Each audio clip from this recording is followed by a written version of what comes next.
Well, speaking of energy, Missouri's energy use has tripled since the 1950s, but we're still using the same energy technologies where we were back then. WGEM Missouri Capitol Bureau reporter Hannah Falcon hears from a U.S. Department of Energy leader about what needs to improve.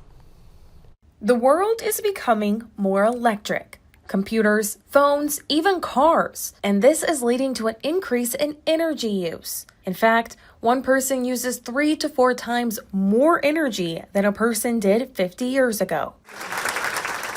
Dr. Harriet Kung, a deputy director in the U.S. Department of Energy, spoke on this issue at the University of Missouri. This nation is still heavily relying on fossil fuels. Kung points to renewable energy sources, such as wind, solar, nuclear, and hydrogen, but worries these still won't be enough to keep up with increasing demands. A lot of these renewable energies are not constant sources.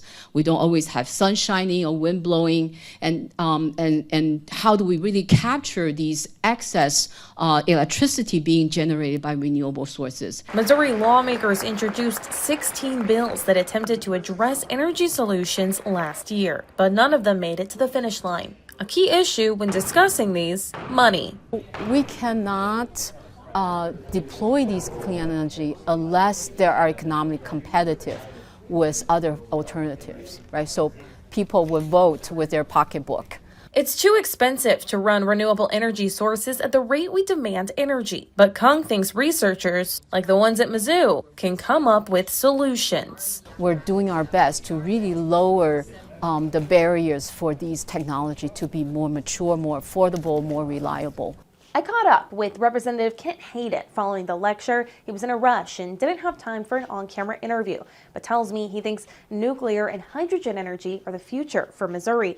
He worries that other types of renewable energy are too expensive. In fact, he's worried that demand won't be able to keep up, and Missourians could see their bills double or even quadruple. Reporting in Jefferson City, I'm Hannah Falcon, WGEM News.